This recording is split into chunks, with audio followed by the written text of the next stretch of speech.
Hello everyone, आज के इस वीडियो में हम जानेंगे कि बीए फर्स्ट ईयर का हिंदी जो कि सेकेंड सेमेस्टर से हमने दो महत्वपूर्ण प्रश्न लिए जो कि एग्जाम की दृष्टि से बहुत ही महत्वपूर्ण प्रश्न है। और ये दोनों जो प्रश्न है ये शॉर्ट टाइप के क्वेश्चन है। तो चलिए हम बिना देरी को वीडियो को शुरू करते हैं। तो पहला प्रश्न है कि राजभाषा से आप क्या समझते हैं, और दूसरा ये है कि व्यवहारिक हिंदी क्या है। व्यवहारिक हिंदी क्या है। तो सबसे पहले हम पहला प्रश्न जानते हैं कि राजभाषा से आप क्या समझते हैं।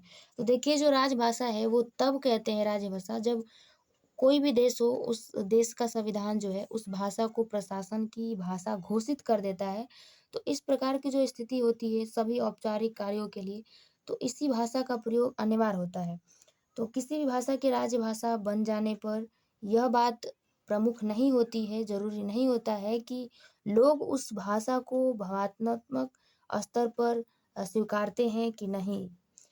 तो वो भारतीय संविधान के अनुच्छेद 343 पहला में यह बात जो है स्पष्ट रूप से कही गई है कि हिंदी जो है वो भारत की राजभाषा है।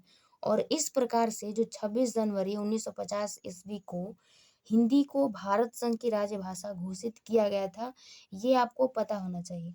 तो इसके साथ अंग्रेजी को भी भारत की सह राजभाषा भी घोषित किया गया।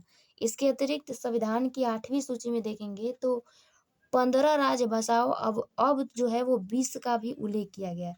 तो ये औपचारिक रूप से भारत के जो विभिन्न राज्यों हैं उसमें प्रशासनिक भाषाएं हैं। ये भाषाएं हैं असमी यानी कि असम, बंगाली बंगाल, गुजराती गुजरात का, मराठी महाराष्ट्र का, ओडिया का उड़ीसा, कश्मीरी जो है जम्मू कश्मीर का, फिर पंजाबी है वो पंजाब का है, मलयालम जो है वो केरल का है, फिर तेलुगु है आंध्र का है, तमिल जो है तमिलनाडु, कन्नड़ कर्नाटक, संस्कृत उर्दू और सिंधी किसी एक विशेष प्रदेश की भाषा नहीं है। ठीक है, संस्कृत और उर्दू और सिंधी जो है वो किसी भी मतलब विशेष प्रदेश की ये भाषाएं नहीं है।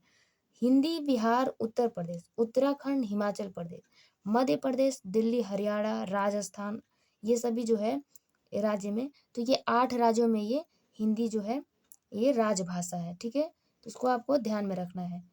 हिंदी बिहार जो हिंदी है, बिहार, उत्तर प्रदेश, उत्तराखंड, हिमाचल प्रदेश, फिर मध्य प्रदेश, दिल्ली, हरियाणा से राजस्थान, ये 8 राज्य हैं। इसमें राजभाषा कौन है तो हिंदी है।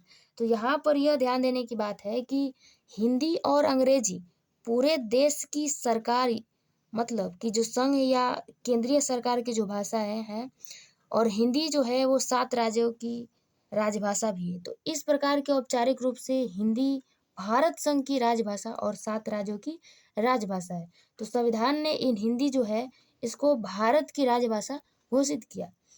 तो ये राष्ट्रभाषा नहीं। ठीक है, क्या है कि संविधान ने हिंदी को भारत की राजभाषा घोषित किया है, राष्ट्र भाषा नहीं। ठीक है, चलिए अब हम दूसरे प्रश्न पे चलते हैं। तो दूसरा प्रश्न है कि व्यवहारिक हिंदी क्या है।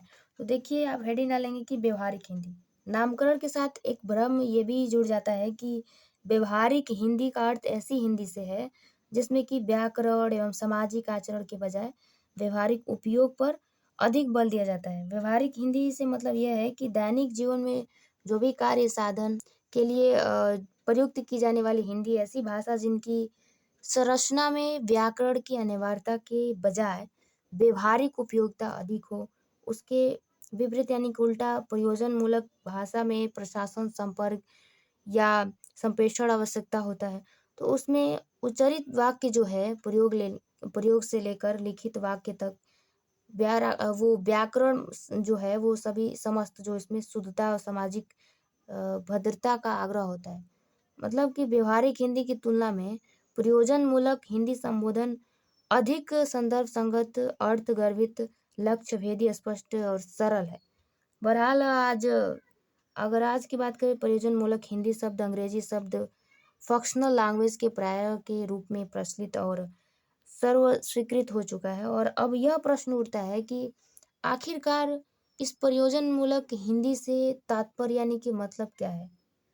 तो मोटुरू जो है ये मोटूरी जो है सत्यनारायण, ये प्रयोजनमूलक हिंदी के स्वरूप में और एवं कार्य क्षेत्र को स्पष्ट करते हुए लिखा है कि जीवन की आवश्यकताओं की पूर्ति के लिए उपयोग में लाई जाने वाली हिंदी ही प्रयोजन मूल हिंदी है, ठीक है? क्या है कि जीवन की आवश्यकताओं की जो भी आवश्यकता है उसको पूर्ति करने के लिए जो भी उपयोग में अ, लाए जाने वाली हिंदी ही क्या है प्रयोजन मूलक हिंदी है।